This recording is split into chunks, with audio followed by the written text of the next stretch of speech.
Oh, good timing. Would you like some vegetables? I grow them in the mountains.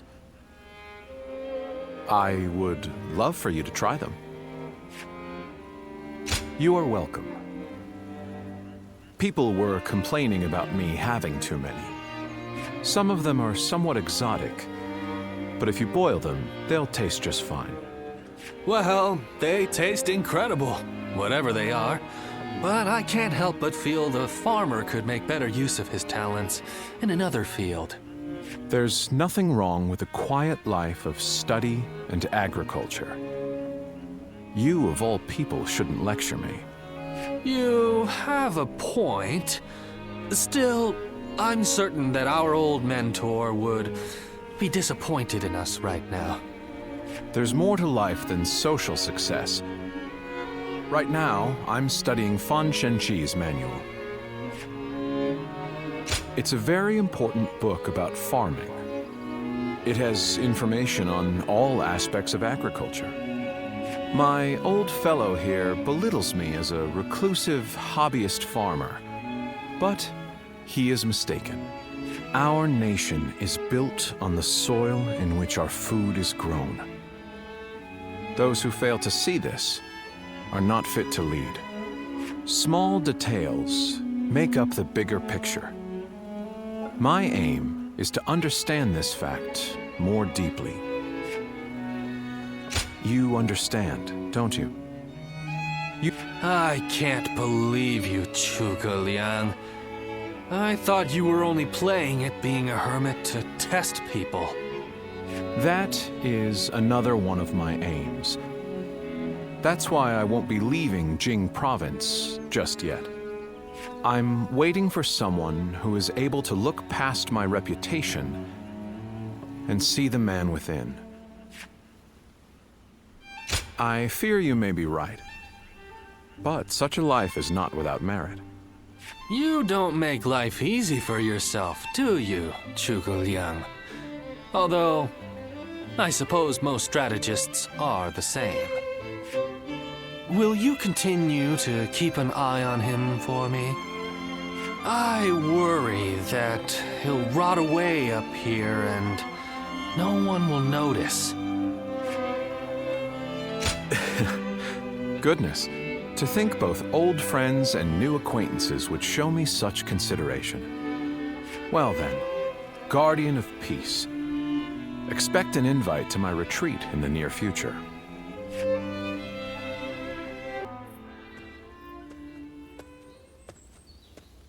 It has been too long, my friend. Your willingness to trek so deep into these mountains to join me pleases me to no end. One could hardly consider it a retreat from the world otherwise, could they? I have not invited anyone to this humblest of abodes in some time. Since you have come all this way, I have a gift for you. Stand not on ceremony. I insist you take back as much as you are able. Just so. I appreciate how quick you are on the uptake.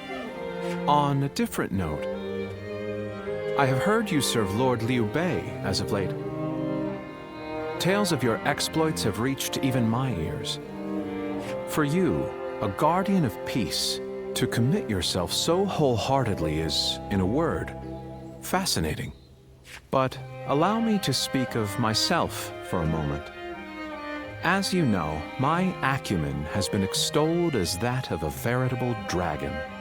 It is precisely this acumen that, were I to commit myself to the wrong master, could steer the world down the wrong path.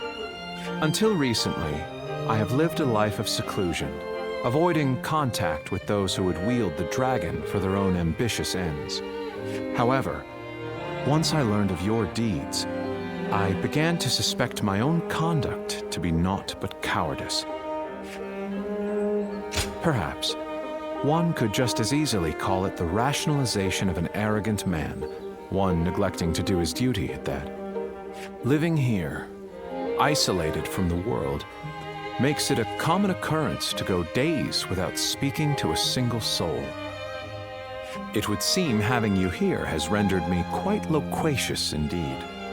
What is more, I appreciate the restraint. I half expected an attempt to recruit me into Lord Liu Bei's cadre of tacticians. When the time comes for me to choose my master, I wish to judge them with my own eyes, unclouded by preconceived notions. Now then, will you be setting off tomorrow? You are welcome to stay here, modest though my retreat may be. Remain here as long as you like, or as long as you can stomach such close quarters.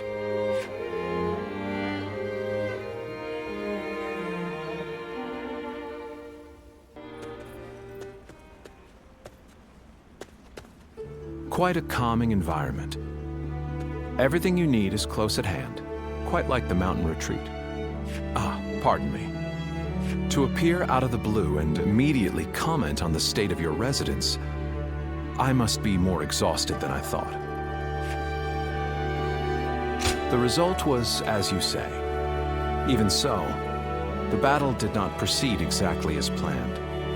Before he departed, Shu saw to it that my abilities became known to many. And then, Lord Liu Bei ventured to my mountain retreat on multiple occasions, entreating me to become his strategist. This is also known to many. Hence, I had to take advantage of the situation and play the part of a genius with God-given wisdom.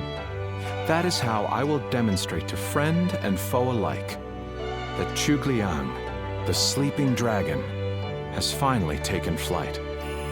In order for Lord Liu Bei to stand out among his rival warlords, I must make it known that he has indeed gotten his hands on a rare resource. But of course, what else would one expect from a tactician? Though today was my first foray into warfare, it would not do for me to appear unnerved by the experience. In reality, it was highly stressful. I am simply pleased that everything turned out well in the end. The deeds done this day were a great help. I speak of Lord Guan Yu, Lord Zhang Fei, Lord Zhao Yun, and you, of course. Though a tactician should play their cards close to the chest, I assure you that this sentiment comes from the heart. Shall I explain why you alone are privy to these thoughts? It is true that I consider you an excellent asset. Yet, I wish to expand your utility further. You have sampled my vegetables, yes? Then you well know my predilection for items with profound zest and a palpable bite.